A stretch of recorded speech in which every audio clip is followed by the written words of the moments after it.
এই যে মহারানী, ঘুম থেকে ওঠো, 7টা বেজে গেছে। এটা তোমার বাপের বাড়ি না। আমার 7 মাস চলছে, আর ডাক্তারও বলেছে যতটা পারবে রেস্টে থাকবে। এমন করে বলছো যেন প্রথমবার তুমিই মা হতে চলেছো। যত বেশি কাজ করবে ততই তোমার জন্য ভালো। চলো ওঠো, আমার জন্য 1 কাপ চা করে আনো।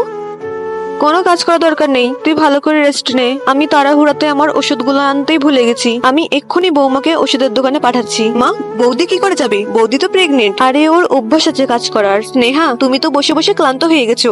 চলো, আমাকে রান্নাঘরে হেল্প করবে। ওঠো। এই অবস্থায় কি করে কাজ করবে ও? আপনি তো এই অবস্থায় আমাকে দিয়ে ঘরের সব কাজ করান, আর যখন আমি আপনার মেয়েকে কাজ করতে বললাম তখন আপনার কষ্ট হলো। তুমি এরকম কি করে করতে পারো? তুমি যদি নিজের মেয়ের কষ্টটা বুঝতে পারো তাহলে বৌমার কষ্ট কেন বুঝবে না? তোমার সুখ দুঃখে সবার আগে বৌদি তোমার পাশে থাকবে, আমি না। তুমি আমাকে ক্ষমা করে দিও, আমি তোমার সাথে খুব খারাপ ব্যবহার করেছি। বৌমা হোক বা মেয়ে, দুইজনকেই সমান চোখে দেখা উচিত। প্লিজ ভিডিওটা ভালো লাগলে লাইক এন্ড সাবস্ক্রাইব করে দিবেন।